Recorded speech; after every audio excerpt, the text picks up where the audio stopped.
The Tekken team always took care of the game. They love the game. This man has spent basically all his life just working on this game. So I think there is a bit of, attachment to the product. And that's why we see something like this. Hello there, I'm Dejan, and welcome to a new video. So today is very late. The new DLC has been released, and well, I just stopped playing and tried the new ranked, and I just wanted to talk about one of the main topics of the today release of the DLC, of the new patch. So Heihachi has been released as the third playable character in the season pass, and as well with that we got a new story mode, a new episode, a chapter for the story mode for free, and we got the new Tekken shop stuff with the new fight pass, a couple of new Halloween themed costume, the usual stuff, and what we were expecting as well, the second most expected thing, the Genbaji Temple, and that's what we are talking about today. So everyone was expecting to receive the Genbaji Temple included in the season pass. No one was saying that it would have been for free. Someone was expecting it to be for free. I honestly was expecting it to be included in the season pass, but none of these result to be true. At the end, Bandai said that the Genbaji Temple is a DLC on the side and is 5 extra money, whichever currency you use. I live in UK, so I have to use pound or euro, not because my PS is euro, but whatever, is 5 money, okay? And no one was expecting that. And today we have seen the biggest backlash yet from the Tekken community. And it was something, I've never seen something so big. And me as well, as a first reaction, when I saw a post from IMOP, about this, I was like, no, it's a joke. It's like, this is not true. I bought the Ultimate Edition, which I really regret to have done, but yeah, at the end of the day, I don't have it included. I will have to buy that stage on the side with extra €5 if I wanted to. I'm doing this video now because I really wanted to take my time and metabolize the thing, because if I would have done a video when I discovered this morning when I saw the news, I would have been just raging demon and would have just, let it go completely and lose it completely. But I tried to think, and especially when I told my girlfriend, I tried to explain the situation to my girlfriend, she looked at me like, why are you so surprised? They're business, and that's what you want to do in a business. You want to maximize your income, which I understand from her point of view, but at the same time I understand that the people that was expecting it in the season pass might be a bit upset. So let me get this straight. Bandai didn't do anything wrong. There is nothing wrong. Like, we have to remember that even with the massive echo chamber that the internet is and all the power of talk that we have, Bandai managed the business as they see fit. So if they want us to pay £10 per character and tomorrow they start to do like this, they are free to do it, okay? And that's not wrong, because that's how the universe works. You're a business, you own your business, you run it as you want, as you see fit, in the limits of the law. That's how it works. And they never said that the DLC would have been included, and that's true. Nonetheless, I really think that Bandai could have done a way better job at communicating this to the community. Because especially what they do great is all these very long and detailed Tekken talks when they show all the new stuff, when they tell you all the patch and what the patch is gonna bring, and they give you a little look at the new costume and the new Tekken fight pass. They show you all these things and they show you the new stage. They could have just said it over there. Obviously they don't do it because that has even a worse backlash on the live itself. So they keep it and they tweet it later. And this, I think, is like, I don't want to say it's not malicious, but it's like in Italy we say, it's like being smart, try to go around the thing and trying to act like you are not noticing that. I cannot believe that Bandai, they are not noticing that. Whoever is doing the marketing is just not noticing this before they release it. They, like, if this is happening, I'm sorry, whoever is that manager is not doing a great job. Because you should maximize it. You work in the entertainment world. Therefore, your duty is to maximize the income, keeping the fan base locked and tight. If you just try to squeeze as much income as you can without caring about how the community is gonna react, that's not good. Which is not saying the DLC should be included. What I'm saying is the communication is very important. And this is, on the marketing side, is something that Bandai is lacking a lot. Incredibly, a lot. By the way, before we continue, I just want to take 1 minute to thank every one of you guys. My last video, it got a tons of views, is probably around almost 5,000 views, but it almost brought 50 subscribers to my channel, which it's a lot. It's incredible. It's probably the video that brought the most subscribers in such a small time, and it's great to see that you like my content, and you like especially the more analytic stuff that I love to do. So thank you, you really made my day yesterday. Thank you so much. And if you are back here, that one was your first video, you didn't commit yet to press the red button, please consider doing it now, because if you see my face twice, maybe you should consider pressing that now. Don't bother with the bell, I don't want to annoy you. Now, what happened after this massive outrage from the fanbase? We have something that in the modern era of gaming, it's probably almost never happened. I don't remember something this big happening. And I mean, we have a Twitter from Arada, which is always very active on Twitter, which basically is a letter of apologies, we could say. And is impressive, is, as I said, when I saw this, and I'm glad I waited until the evening, the night, to do this video, because when I saw this, I really started to see the things from all the perspective, which doesn't justify Bandai, doesn't justify them. I'm not saying they don't have any fault now, I'm not saying any of that, but it gives us context, which is always probably the most important thing when you look at this kind of scenarios. If you don't have the context, if you just see things thrown at you, it's like you're just not gonna get the proper picture of everything, and therefore the idea you're gonna create out of that is not gonna be related to the old facts that we're seeing. Still, we don't have the old facts, but this is a big piece of information that we're getting here. I'll try to lead it. I'm sorry, my English is not great, especially when I read, I struggle a bit more, but I'll try to do my best. So, I understand that the community has some question about the release of this stage DLC. As the person in charge of the Tekken franchise, I apologize. It was made clear from the beginning that Year 1 Pass, Season Pass, would not include stages. But even so, when Lidia Sobieska DLC was released, the Seaside Resort stage was a free update.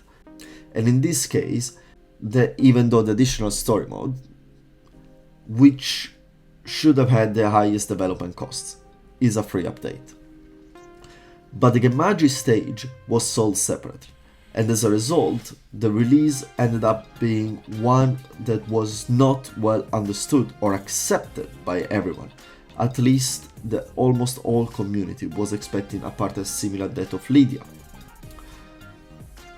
There are various reasons for this, but I will talk about the background to this as an individual in order to increase the transparency to some extent.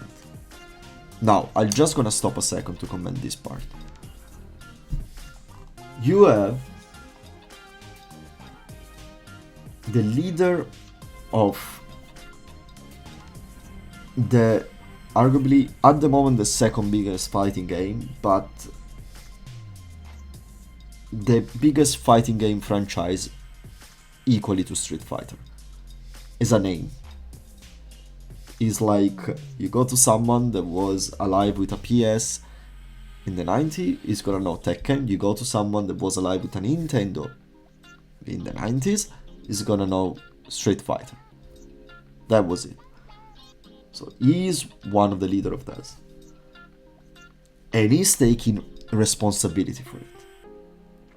And is coming out and apologizing to the community. Now, I just want to emphasize, and again, I'm not justifying or anything that happened, but I just want to emphasize that when was the last time that you saw someone doing something like this? Because this is big not for Tekken, this kind of thing is not big for Tekken, it's not big for the fighting community, this is big for the gaming scene, okay? This is very big for the gaming scene, and I hope that the message that is coming out of this tweet is gonna be proposed as well from other medias, from video gaming news, website and everything in the right way, because in my opinion this is positive, because imagine having to go out with a tweet like this in what is probably one of the most toxic environments of the universe. You are publishing this on internet and is related to the gaming community, the fighting game community. And we all know how toxic it is. We are all into that. So, just for this man deserves credit. But anyway, here is just explained why he's doing the post. And we all see that you speak English better than me, so yeah. But by the way, I wasn't expecting a pattern similar to Lydia. I was not expecting to have all the stages for free. I was expecting something more similar to like Season 4 in Tekken 7, where you have the stages included in the Season Pass. In the Season Pass. Not for free, but in the Season Pass. But... okay. Let's keep on going. The Tekken project is divided into two companies, a game development studio and a publisher that is responsible for the game sales. At the time of the development and release of Tekken 7, the development and publishing companies were not separate. As of you may know, I moved to the development studio side a few years ago, and I've been focusing on maximizing the quality of the content, tech, graphics, etc. So he's overseeing all the production value, basically, all the game itself. The development side and publishing side each have their own roles, and there are differences in the way they think and the responsibilities. I should be the one to act as a bridge between the two. I've not been able to properly participate in the publishing sales decision making process for as a result. I think that there were parts of the process that did not take the Tekken community's opinion into account. I think I failed to create an organizational structure that would allow me to oversee things beyond my own position. One of my roles was to listen to the opinions of the community and reflect them not only in the content but also in the outgame. But I was clearly becoming passive, worrying about the relationships between companies and not exercising my role. From now on, I will review the structure and change it on one that values the community as it did in the past. Thank you. So what we see here is that there are two different basically offices that take care of Tekken, which one is the game design part and one is the sales, basically everything that takes care of DLC, probably sales and discounts and Tekken shops and all this stuff. Okay, And while he was supposed to be, because he's the head of everything, he was supposed to be basically in between the two positions, just checking that everything was online. It probably just that the scale tilted too much into the game itself and development side, and this is basically admitting a mistake here. And again, in my opinion, this is just insane. I really would not expect something like this to happen. I was so surprised when I read it. So I think this is a big turning point. I hope, but I think as well. I really want to think it, and I really feel like it is a big turning point now. Because if you don't do it now, if you don't have a big turning point now, after you say something like this and you put your face as usual into this, but you put it in a very, very, like, in taking all the responsibilities on you, because you are at the end the head of it, so the responsibilities are yours at the end, that's how it works. But do it so publicly is it probably is gonna buy you some time, but this is probably the Tekken turning point. I really want to think this, at least on the shop DLC side. I think they're gonna reorganize a bit of things. I think we're gonna start to see changes from I don't know. It's probably gonna be from Season Pass 2. Honestly, the real different things. They are probably gonna be a bit softer on some things on the last part of Season Pass 1.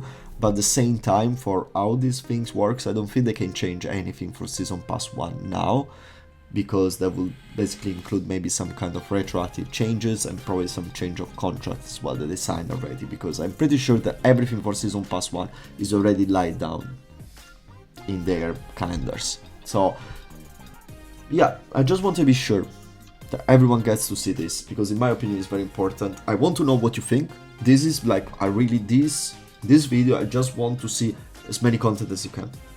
I need to know as much as possible. I'm very interested to see what the community has to say now. And yeah, I am I'm sad that I will have to pay more money for the stage. The stage was 6, so I'm probably gonna buy it at the end. But at the same time, I am glad, relieved, more hopeful that the game is gonna go even more in the right direction. I've always been a firm believer that Tekken devs will always bring the game in the right direction, even if it's not gonna be as defensive as it used to be in the old Tekkens. We all know, Tekken 8 is not like Tekken 7, and guess what, Tekken 7 is not like Tekken Tag 2, and Tekken Tag 2 is not like Tekken 6. It's always the same soup, guys, we all know. If we would go down that road, we will all be playing still Tekken 3. So the Tekken team always took care of the game. They love the game. This man has spent basically all his life just working on this game. So I think there is a bit of, attachment to the product. And that's why we see something like this. So yeah, that's it for the video. And I really hope you liked. I really hope to see a lot of comments. And stay tuned, because I'm gonna break down the patch 108 in different videos. I don't know what I'm gonna do for Heihachi. I'm really a horrible Mishima player. I play a bit with him, but I am shit, guys. There is no other thing to say. I'm horrible with Heihachi. But apart from that, I really want to break it down. I want to speak a bit more about the patch 108, and I want to speak about the balance data slate that there was, all the balance patch there has been, and I have something to say about that, obviously. And I want to say actually something about the story. I wanted to stream it, but my internet is trash, and when it rains, it just is not reliable. So unfortunately, I had to play it on my own, and yeah, it's probably better because I would have started around, but that's for another video. And yeah, so there is a lot of stuff to come, guys, as usual. Thank you for being here with me. I've been the John, you've been awesome, and I'll see you next time. Ciao!